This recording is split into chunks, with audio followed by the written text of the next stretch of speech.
Hey there, and welcome to another episode of the After Hours Chats podcast. We have another After Hours Chats going on, and this one is another guest that I met, another awesome person, artistic type that I met at the Horror Hotel International Film Festival. Last week episode was with the filmmakers, the screenwriter and director of Legato, Christine Jensen and Anna Perez. And this week we have horror author and very talented writer and paranormal investigator John Ward. So I would love for you to maybe tell a little bit about yourself for those maybe just being introduced to your work. Yeah, absolutely. And thanks for having me on. I'm excited to be here. But for those that don't know me, yes, my name is John Ward. I am a horror author from Northeast Ohio. Got my start writing a series called Scareville, which is in the same vein as Goosebumps. So that middle grade, fun, spooky horror series, trying to give a modern take on it. It's a little more plot driven, a little bit scarier than Goosebumps, but still safe for readers of all ages. And then I started dipping my toes into the adult horror realm as well, just to kind of have both avenues covered, and wrote my debut adult horror novel last year that just got published in January of this year, and it's called A Blackened Heart, A Blackened Soul. And that is a very bleak, heavy story. It's grief horror and possession horror kind of mixed into one, and absolutely terrifying for a lot of readers. So that is me in a nutshell. I do paranormal investigating as well. I've been doing that for a little 10 to 12 years now, somewhere in that range. I've lost track of it. Yeah. Mm-hmm. Yeah. So, because when I was chatting with you for a bit at the Horror Hotel Festival, I was kind of taking a look at your books, and I saw the Scareville ones, and I was like, ooh, like I was immediately reminded of Goosebumps, and also a little bit of Fear Street, and also the Scary Stories to Tell in the Dark trilogy. So, like, were you inspired by any of those in writing Scareville? Yeah, absolutely. So I took a lot of inspiration from R.L. Stine with Goosebumps and Fear Street a little bit, but wanted to definitely, like I said, give it a little bit more amped up fear and put that modern feel on it. Because if you go back and read the Goosebumps books, they're still highly entertaining, but as far as the scare factor, it doesn't age well. Even looking back at it as a kid, I mean, kids are more resilient these days than they were when we were their age. Just the way things are now. But trying to ramp it up a little bit, but still make it safe. Mm-hmm.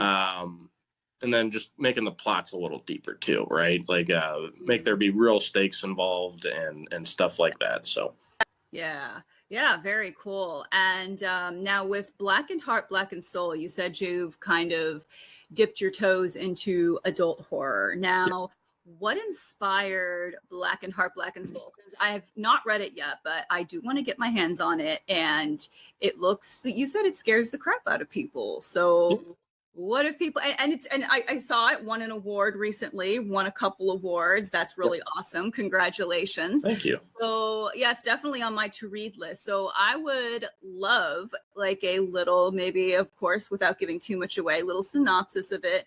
And what inspired you to write it? Because if memory serves me correctly, when we were talking at the Horror Hotel Festival, you said that it was inspired by actual events and things that actually happened to you, or that may have been somebody else I was talking, maybe someone else I was talking to, or was that you? Yeah, no, great question. So yes. So the overall synopsis of the story, and I will say this, it is loosely inspired by real things that I went through, particularly in my adulthood. So part 2 of the novel has definitely touched on some things that I went through and experienced in life, both paranormal aspects and personal home life stuff, where I think something was influencing things that happened.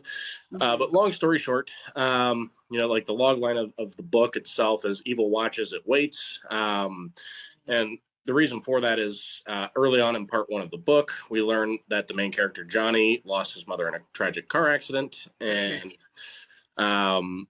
my idea behind that was that there was basically an evil entity in near proximity when that happened, saw it happen, and decided to capitalize and manipulate Johnny and his father both post-accident and invest their lives and, go through that whole infestation, oppression, and possession kind of aspect of things.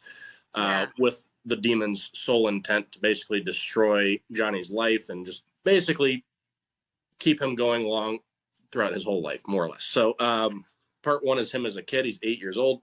Part two is Johnny as an adult, 25 years later. So in part two, the demon has made its way back into his life after my main character, John, has become a paranormal investigator.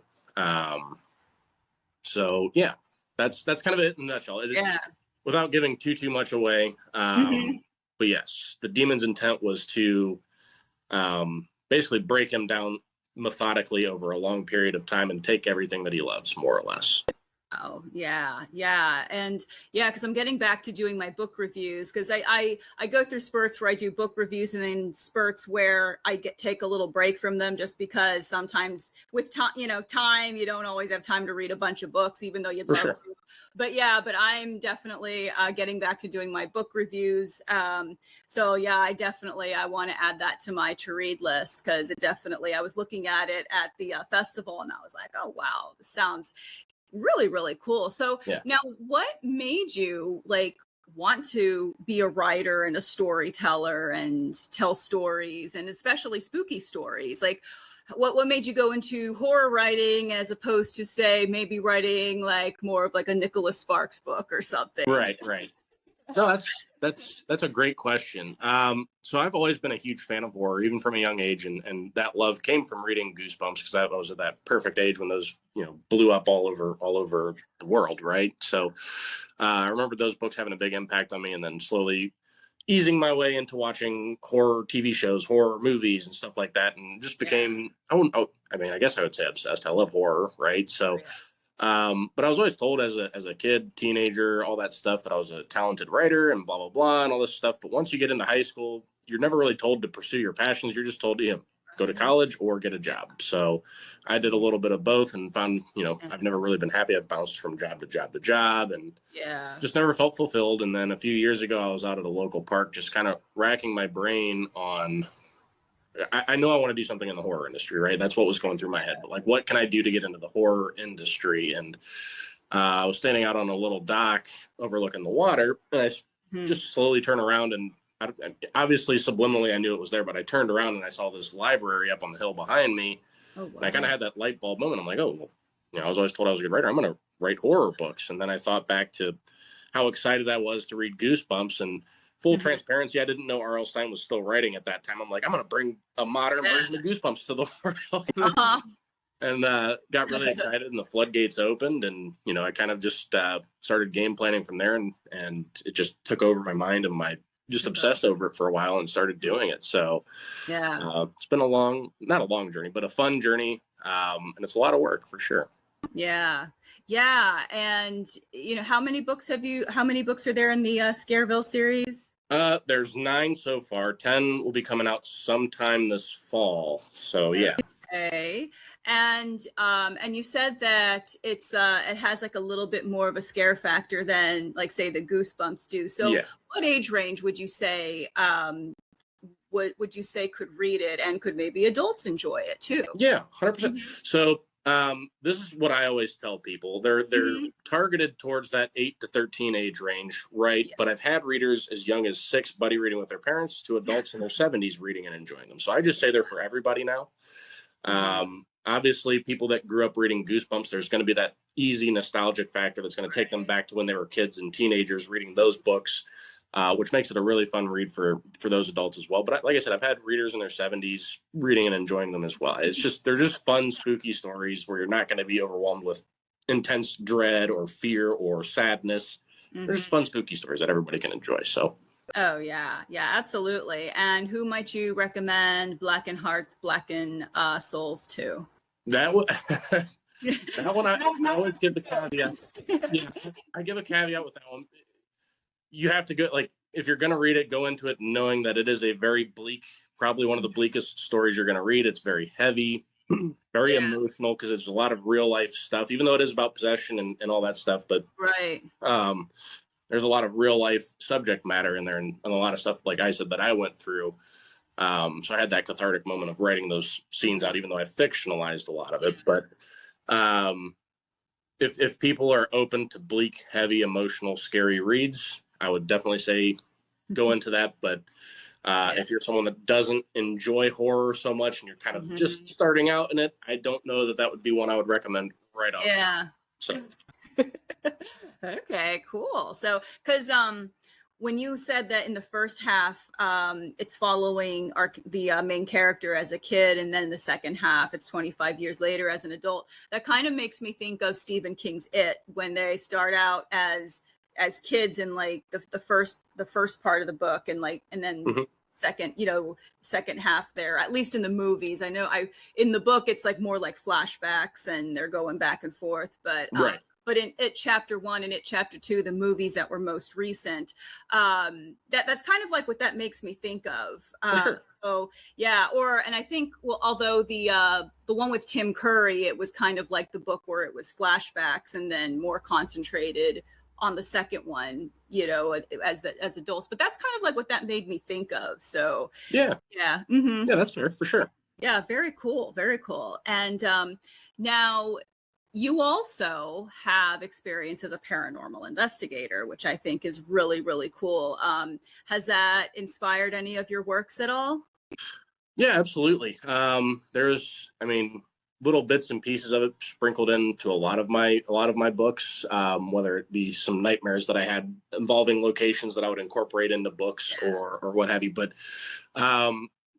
instances that I've had experience-wise with the paranormal has given me a unique lens, especially when it comes to writing paranormal stories, because I've experienced with it, I've dealt with it. It's one of those things, like people that have suffered from addiction can write that into horror stories much better than I could, because I've never experienced that, right? They can get into the nitty-gritty details that I just would have no experience with. So same thing goes for the paranormal. I've been doing it for so long, and I've had so many experiences, both positive and negative, in that space. There is a misconception with the paranormal that it's always negative and everything's evil. That's not the case. But when you do deal with something evil or negative, it can be a lot. It can be a lot to deal with. And I've taken some of the spirits that I've dealt with. I used one in particular. It was from this place called the Monroe House in Hartford City, Indiana.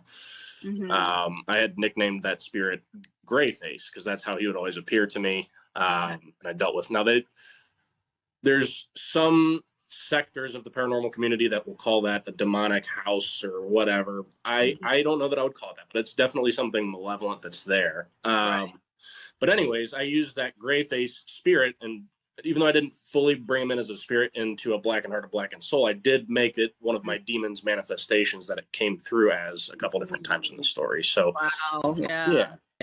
But yeah, I've definitely taken some real life inspirations for sure.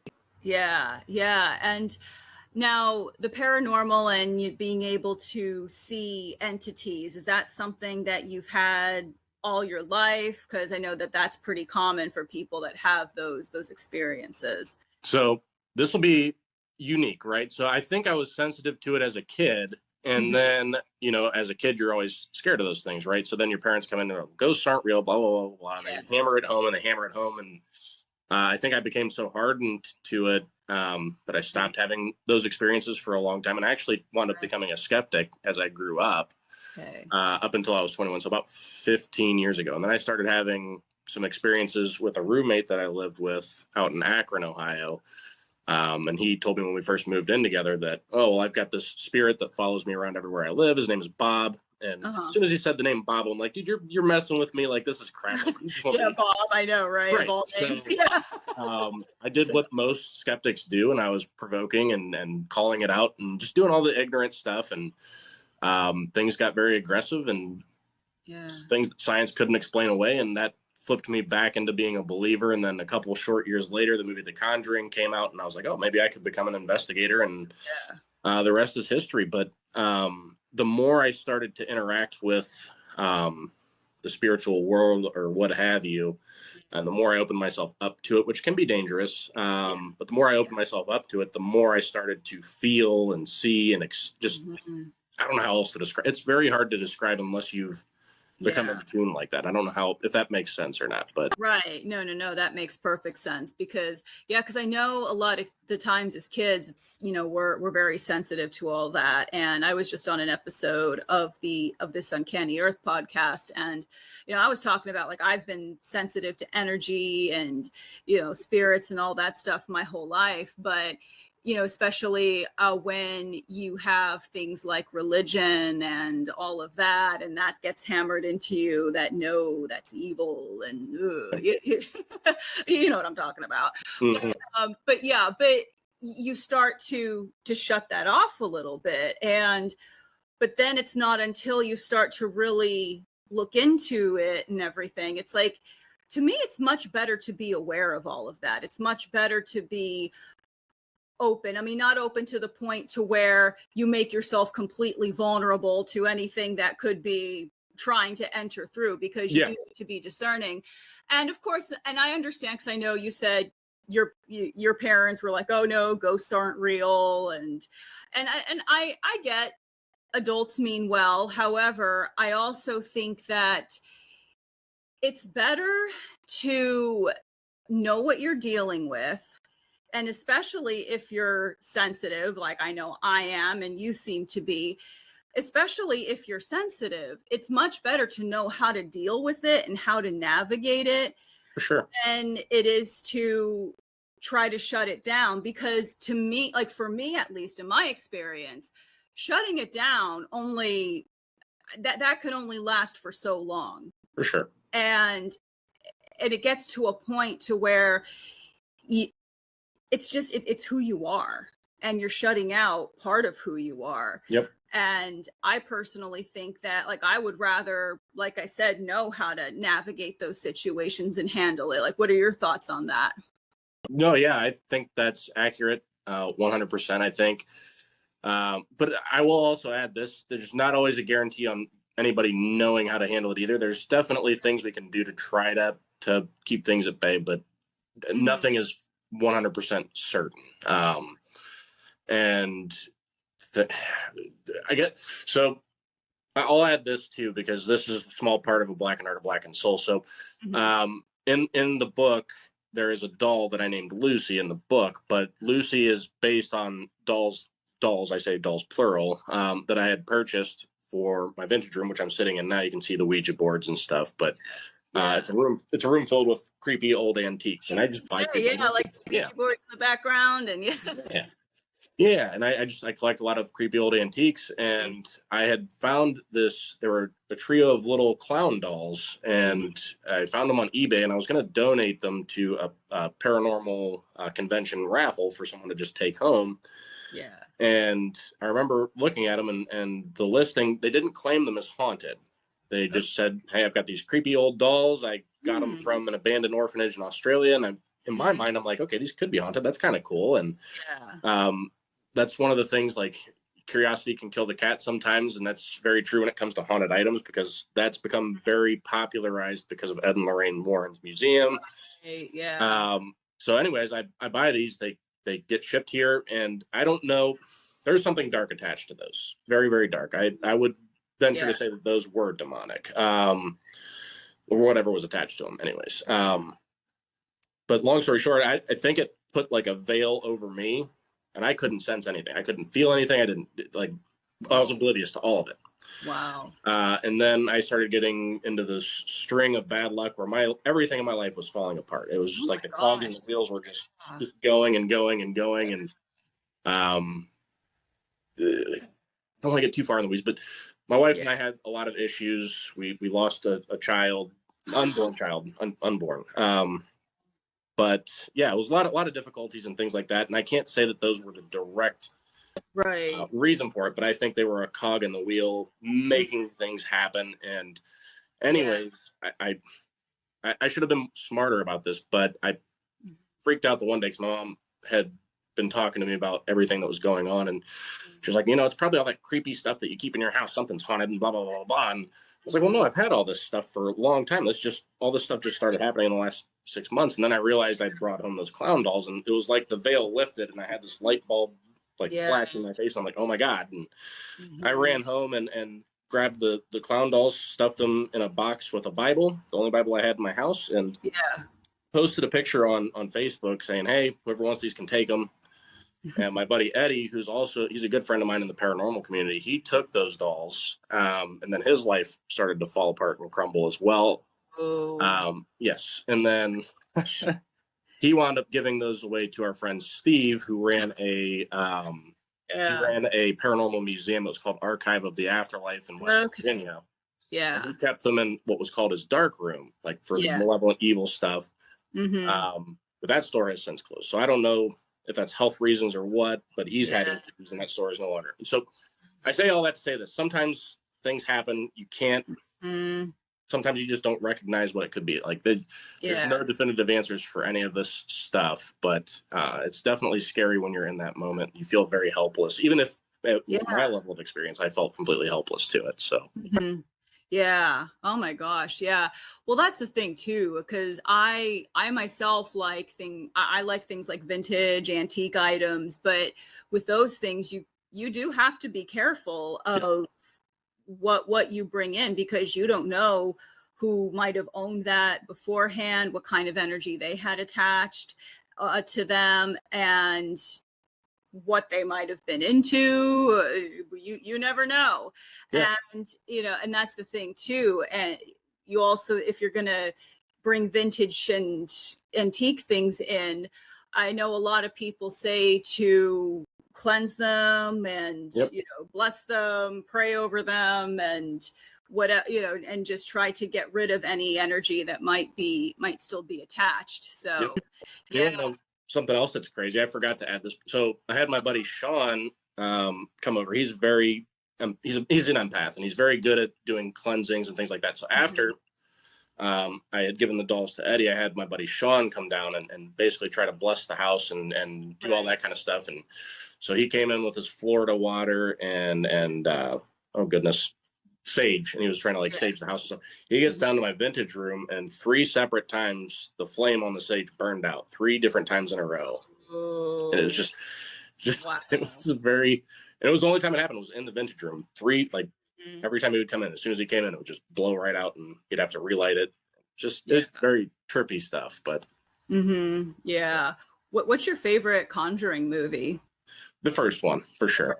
I like the first one. What did you think of the last one that they had? What was it? It wasn't this past summer. It was last year, actually. What did you think of the final one? Did you see it? I did see it. I thought it was better than the third one. I would say it was good, but not as good as the first 2. The first 2 to me are the best in the series. There was just, I don't know, I feel like James Wan needs to be in the director's chair for those movies, because he directed the first 2, and he's just got a knack for making it feel more real. And I don't know, it's like you're there with the characters. Exactly. So no, I totally get that, because the first 2, I like it too. I like the first 2 as well, because he really knows how to create that tension. And they're kind of slow burns, but at the same time, they're not such slow burns that you're just kind of like, all right, can something just happen already? But he's really, really good at just building it up, and just having creepy things here and there happen, kind of giving you a little taste of what's going on, and then boom, all the action happens. And I know the appearance of the Crooked Man, I was like, oh my gosh, in that when I first saw it. And I was just like I thought it was cool and kind of really kind of scary at the same time. And I know that they were going to be doing a Crooked Man movie or something, and that never happened. Who knows? I mean, it could happen. I wish James Wan would get back in the director's chair. I know he's doing the producer thing now, and he probably makes a lot more money doing that. But if I was in the studio, I would write him a blank check to make a horror movie. Whatever you want, make me a horror, because it's going to make money no matter what. Oh, absolutely, yeah. But oh goodness, yeah. So what would you say, of all the places that you've investigated in your paranormal investigations, what would you say you've had the creepiest experiences at? That's tough. I've had creepy experiences at a lot of places. I would say top three would be easier than just one. Top three would probably be the Monroe House in Hartford City, Indiana, that we had talked about earlier. And then I would say the Ohio State Reformatory in Mansfield, Ohio. Okay. And then last, I would say Madison Seminary in Madison, Ohio. Wow. Yeah. Like what happened at some of those places? Yeah, I mean, I've had a lot happen at the Monroe House, and it's just a tiny house. Like if you drove past it, it just looks like just any other small house in a, in a, I don't want to say a poor neighborhood, but it's just, what those kind of, like, a smaller house, like maybe 1,200 square foot. It's just a little house, and that place is just insane. But one thing that happened to me there that really had me freaked out was we were doing a Facebook Live investigation or whatever, and I was holding the camera and responding to people commenting and stuff while everybody else was asking questions. And at some point during that, I blacked out. And apparently some older lady had commented something on the video, and I freaked out and started cussing her out. And I'm like a teddy bear, right? Like I'm not that kind of person. And, anyways, when that happened, apparently everybody dragged me out of the house, and once I got out of the house, I finally started to clear in my head and calm down, and I had to post an apology video and stuff. But don't recall that ever happening. So losing control of yourself and not realizing that happened, that's a scary thing for sure. And then at OSR, the Ohio State Reformatory, it wasn't anything super crazy, but it was the only time I've ever been scared out of a section of a building while I was doing a solo. And I was in solitary, which is notorious there. And I was just doing some laps around. There's 2 floors to it, and I was on the 2nd floor.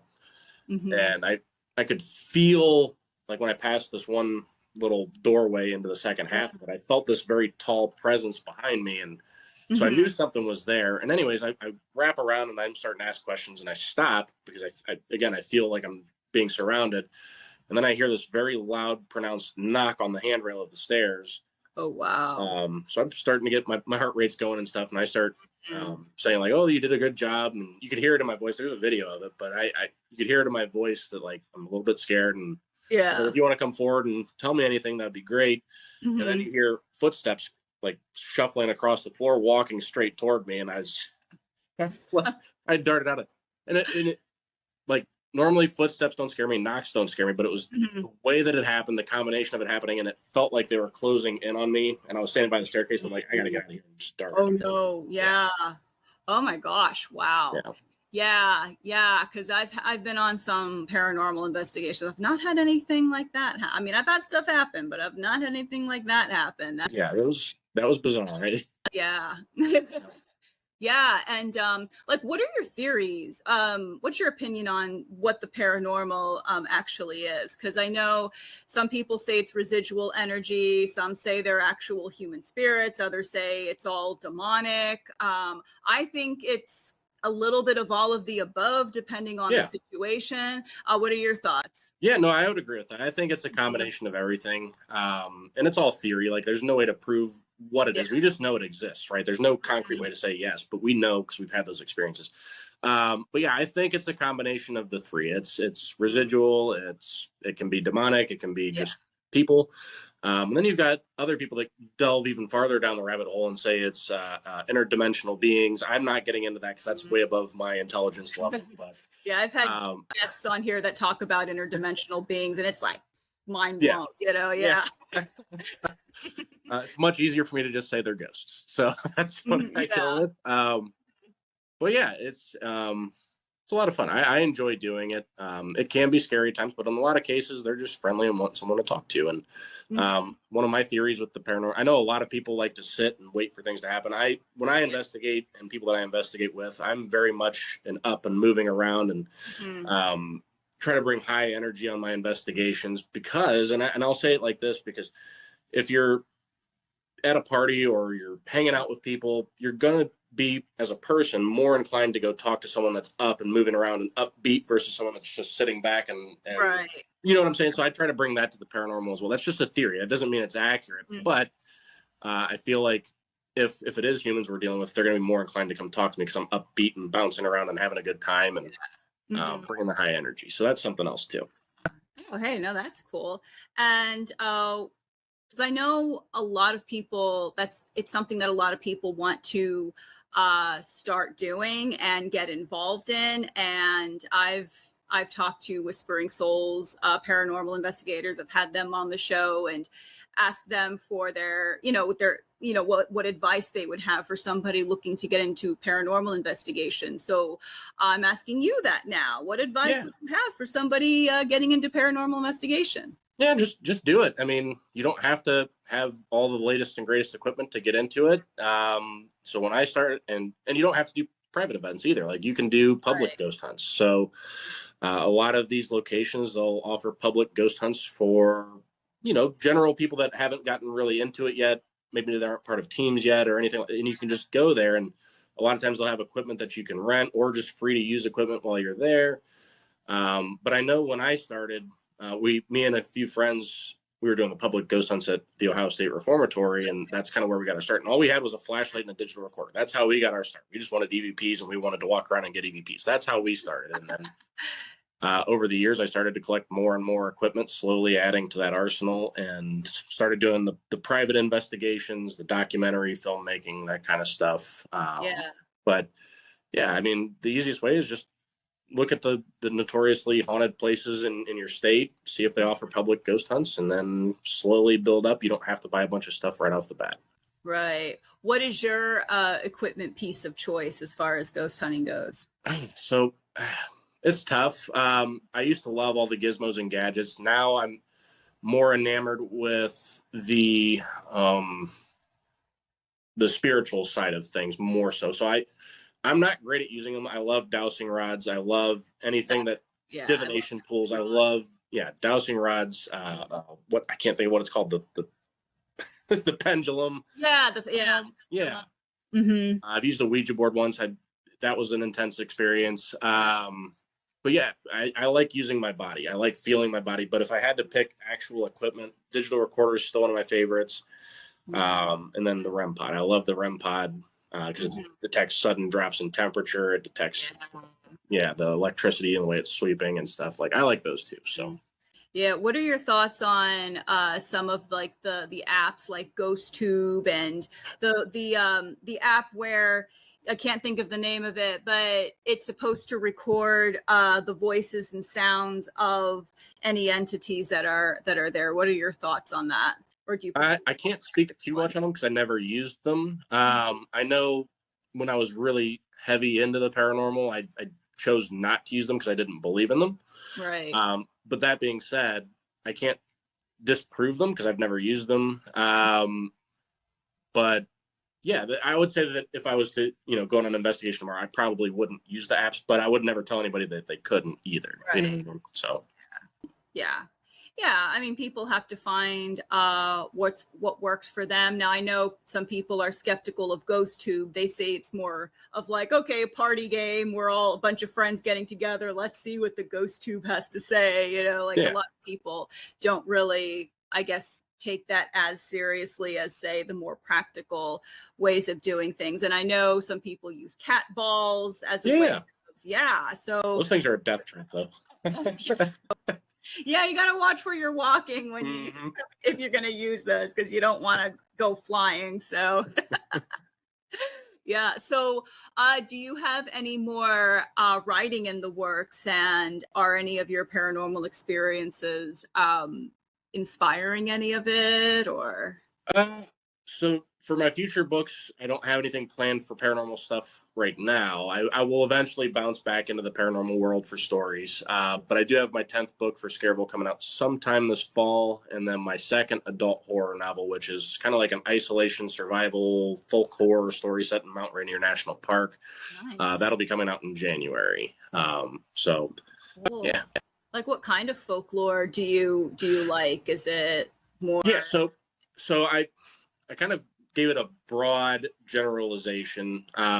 So I've got an old antique book here. It's called Rubazol, and it's about a German mountain spirit. And I loosely took a little bit of inspiration from that. So basically, if you came into his section of the woods or the mountain or what have you, if you treated him nicely, he would, lead you to nice things or treasure or what have you. And if you didn't treat him well, he would basically give you a gruesome end. Yeah. Now, while I didn't add that piece to it, I flipped it a little bit and kind of made it more about shape-shifting and people not obeying the rules and respecting nature. Right. And I kind of tied it into Wendigos and shapeshifters and skinwalkers because they all have very similar lore, right? They all do similar things, and it's all spread across the country. And so I tried to make it like this is a worldwide thing, and even though there's different names for it. So I didn't give the actual creature a name or anything, but I based it on the folklore of creatures being able to shapeshift and mimic voices and stuff like that, and kind of meshed it into my own story and creature. Nice. Very cool.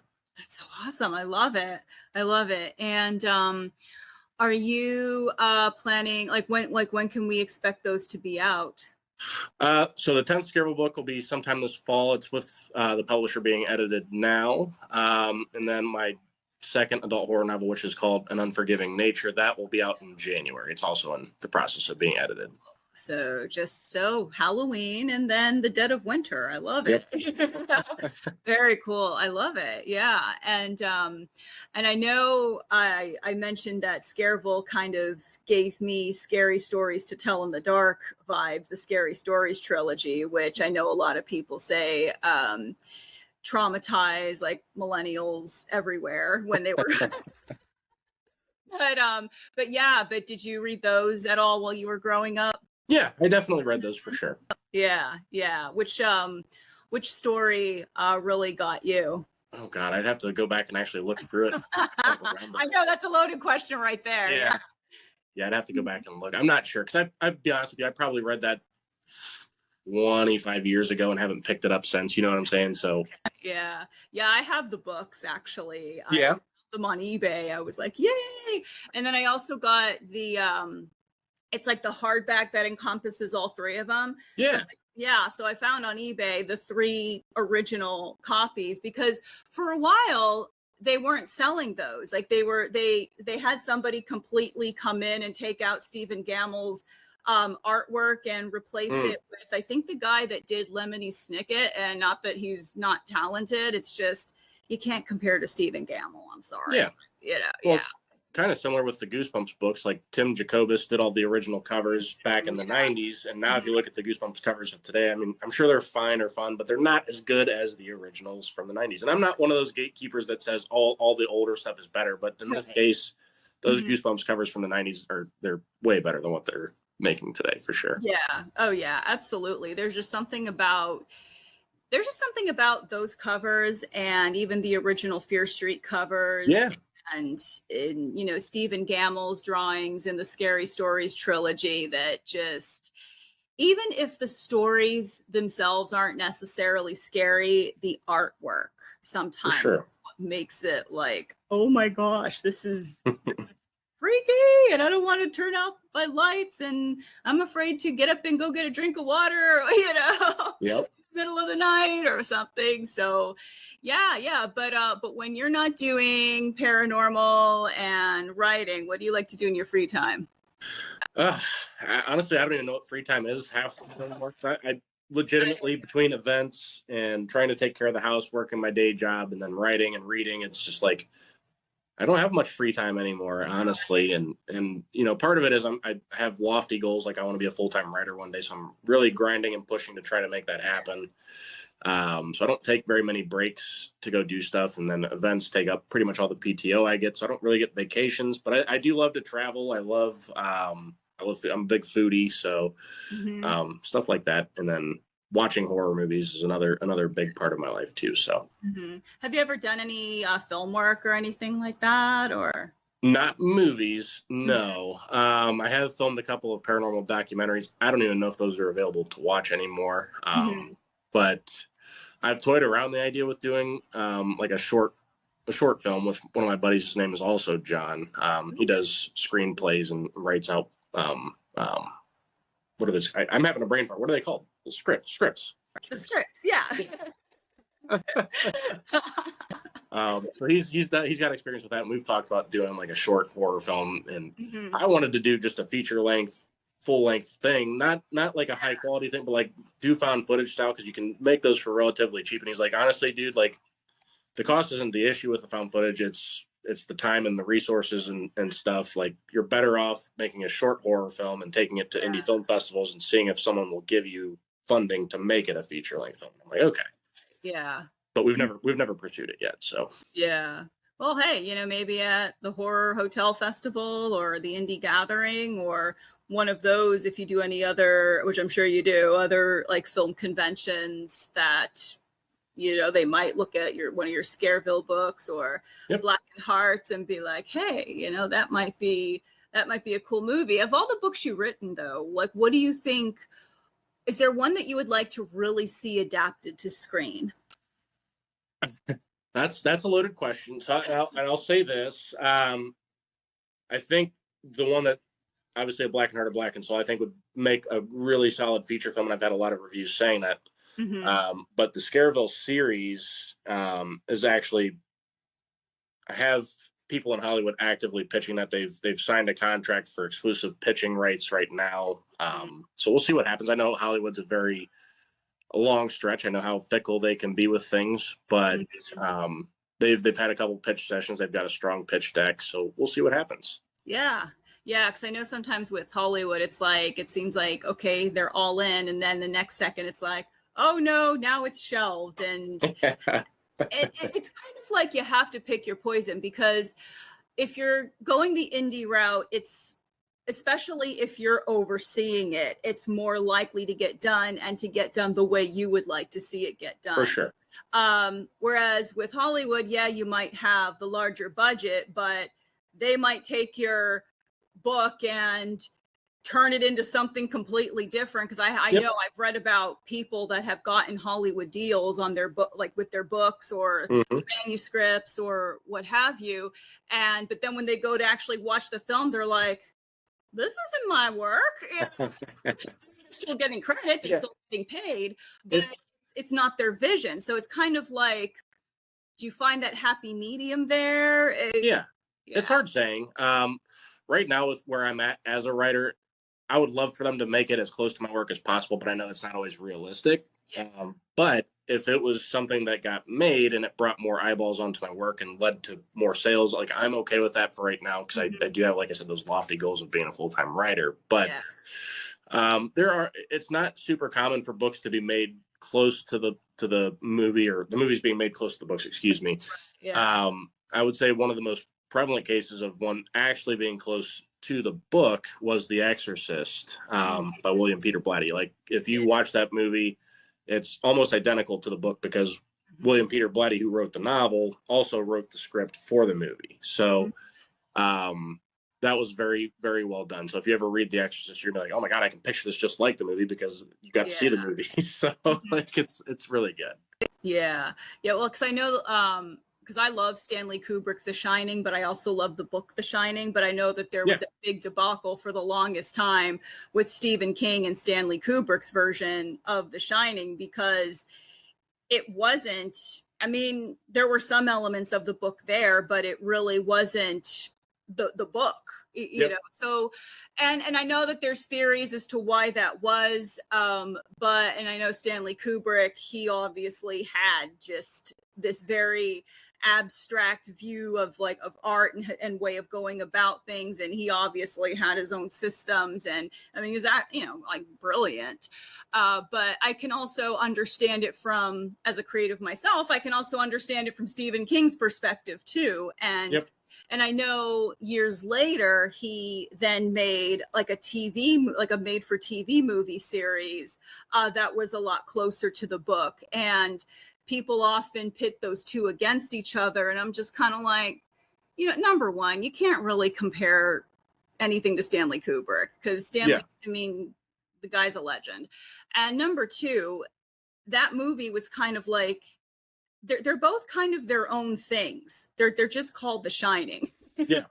And they both have really interesting messages beneath that. And Stanley Kubrick had his thing that he was trying to say, and Stephen King had his thing that he was trying to say. And to me, there's something to be enjoyed about both of them. Now, I can understand some people might say, well, Kubrick's production quality is better because, well, he had like the budget and everything. And, you can't really compare a major studio production to like a TV miniseries. It's kind of like comparing apples to oranges. But I enjoy both versions, to be honest. Which version do you enjoy more, Kubrick's or the TV version? Probably Kubrick's. I mean, Kubrick's, yeah. Oh yeah, but like I said, if I had to pick one, I'd pick Kubrick's. But I think there's something to be enjoyed about both of them for sure. Because I love the book too, so I was obsessed with the book, and that's one thing about the horror hotel, where it was held at. There were some areas because I was like, when I was vlogging about it, there were some areas I was like, this is kind of giving Overlook vibes. I love it. This is giving Overlook vibes. I love it. You want to know what's funny? I actually have an author event at the Overlook Hotel later this year. Ooh! Yeah, I'm excited. That is awesome. Yeah, it's called Massacre on the Mountain. It's September 27th, I think. Whatever that last weekend is in September. Yeah, so it'll be fun. Yeah. Oh, that'll be awesome. Yeah, it's going to be a good time. Get up there and see, hey, this is the Overlook, Yeah. Awesome. Yay. I'm sure that'll be really exciting. And you better post pictures of that. Oh, I will for sure. Yeah, definitely. So where can people discover you and your work? Yeah, I mean, I'm pretty easy to find. I don't have a website yet. So if you just type in John Ward Horror, pretty much on anything social media wise, whether it's Facebook, Instagram, TikTok, you're going to find me. Even if you Google and you type in John Ward Horror, you'll find me. Yeah. Same thing if you're on Amazon or anywhere books are sold. If you type in John Ward Horror, it's probably going to bring up my Scareville books, A Blackened Heart, A Blackened Soul, all that stuff. Yeah, people are free to follow me anywhere. Easy enough. So. Yeah, and I recommend absolutely checking John out and checking out his books, especially if you're looking for a little Goosebumps nostalgia with a little bit more of a bite. Check out the Scareville books. And if you're looking for something that's a little bit more bleak and darker and gothic and creepier, check out Blackened Heart, Blackened Soul. I definitely will be, and adding it to my book reviews that I'm going to be getting back to doing. So awesome. Yeah, very cool. So anything else you wanted to add? No, I thank you for having me on. It was a blast talking about all things spooky, creepy, and haunted. Always down to chat about that stuff. So thank you for having me on. And yeah, no problem. And what event are you going to be at next? What is my next one? So I've got one in Pennsylvania at the end of this month. It's called Haunt the Readers. Okay. Now I'm volunteering at that event. It's mostly traditionally published, like big names in the industry. Okay. But they are going to allow me to sell copies at like the indie table. I won't actually be at the table, but they'll be able to sell my copies there. Yeah. Mm-hmm. But yeah, I'll be volunteering at that one, which will be cool because I'll get to rub shoulders with some bigger names in the industry, and their agents are going to be there. So it's a good opportunity for that. Mm-hmm. And then I've got one in August, a couple weeks later. It's called ShiverCon. That's in Indiana. So. Nice. Very cool. Well, definitely. Yeah. Check him out and check him out on the socials. And thank you so much, John, for coming on and sitting down and chatting with me a little bit more. I did a mini interview with you at Horror Hotel, but it was nice to have a more in-depth conversation and really discuss your work and your experience and thoughts on the paranormal. And I, as you do more stuff, I'd absolutely love to have you on again. So yeah, absolutely. I would love to be back on. And again, thank you for having me. It was a blast chatting with you. So thank you. All right, well, thank you. And I want to thank everybody else. Thank you all for listening. I keep getting surges in listenership every week, and I thank you so much for that. And once again, thank you, John, for coming. And we have some other really cool guests coming up. Next week, we're going to have another horror author, Nathan Ludwig, on. And then we're also going to be chatting with the Haunted Housewives and also Paul Grammatico. So those are who we're going to be having on for the foreseeable future. And there's a lot more to come. So be sure to tune in every Friday for a new episode. And while you go about your day or your evening, please stay safe, stay fierce, but always stay spooky.